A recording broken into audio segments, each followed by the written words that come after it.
I'm asked quite a lot of people to say, what's it like being an entrepreneur? Can you define entrepreneurship? It's a very bizarre term. So I like to define it, the journey of an entrepreneur, very similar to this. I don't know if anyone's come across this in China. This is the world's most dangerous path. Have you seen this before? This is genuine. This is there's a drop off here of a few thousand feet. Okay, I love to see it. This is where the path's truly dangerous, with nothing but planks to walk on a rail of chains to hold on to.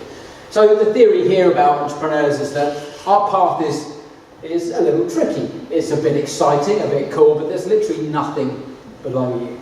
There's one of these sink or swim that you keep walking and you can drop off. You head along the path, it's interesting, you keep going. Sometimes you get to a point where you have to come up with a new way of getting through. And then there's parts here where you get to and you think, do you know what, really, should I keep going? This is, most people are saying, stop, this is just insane, what are you doing? But you keep going because you think the end result is worth it. It's quite addictive. And the end result of this path, by the way, you've seen this, is the Taoist temple, which is actually a tea house up at the top.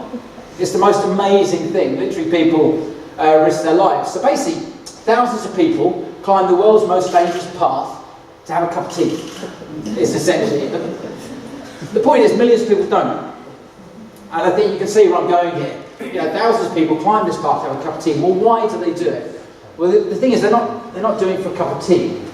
If you ask people why they do it, it's the challenge, the excitement, because they're trying to show off. I don't know, who knows why they're trying to do it? Why do entrepreneurs do what they do? There's been times, like I remember at Christmas many years ago, where I wasn't able to pay myself wages because my staff needed wages, we didn't have any money in the pot.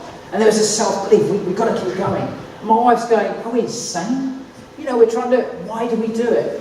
And there's this thing about entrepreneurs who they keep doing it. They don't know why. Most entrepreneurs can't tell you why they do it. It's a bit of a bug. And generally, you get to the start of this thing, most people look at the start of something, setting up a business, and think, it's a bit difficult there. Entrepreneurs go, yeah, that's doable. I think we'll give that a crack. I think I can do it. And then when it gets to points like this, where most people will just give up and say, this is stupid, entrepreneurs go, yeah, no, I'll keep going. And the big thing about entrepreneurs, they just don't give up. And when you look at it, it's quite an obsessive thing. You'll hear me use the words obsession quite a lot. They're obsessed. There's almost a scary thing about how obsessed they get with this. It's quite a selfish thing. You get so obsessed and selfish, you have to keep going through with it. So it's interesting about entrepreneurs. I think looking at it, there's entrepreneurs and people sort of view the Richard Bransons of this world and think of entrepreneurs, but actually quite often it's entrepreneurial skill. And I guess that's what we're talking about tonight, is that they often say you after 10,000 hours you become an expert in something. That's 10,000 hours is working for 5 days a week for 4 years, 5 years, and you become an expert. And I think as an entrepreneur, someone who's forever out there creating new things, you develop a skill. The skill I guess I've learned is I never accept that what I'm looking at is the end point. It's a very bizarre thing, and it's very annoying. You walk into a room and you see things and you think, oh, how could you improve that? And it's a useful skill because I can sit with businesses and always look and think, oh, you could do it slightly differently. So I think that's the skill that a lot of entrepreneurs learn over time. When I talk to young entrepreneurs, I often say to them, there's no point to get to the top if you haven't enjoyed the journey and the way up. And, looking at my journey, have I enjoyed it? Yeah, I have. Other times I haven't. It's been a hell of a journey. It's been up and down.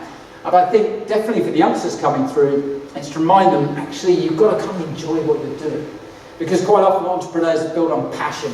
My passion was gap years. Right? I would have just done it again and again. You get paid for what you love. But it's this thing, you've got to enjoy it. The other thing I've learned, as I got older, hit my midlife crisis at 40, you kind of realise that when you get to the top of the mountain, there's other mountains.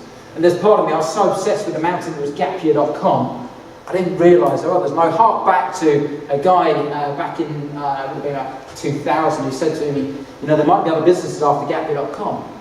I didn't believe it. I was like, no, there is only gapyear.com. I think now it's an interesting thing, realising there's more to it.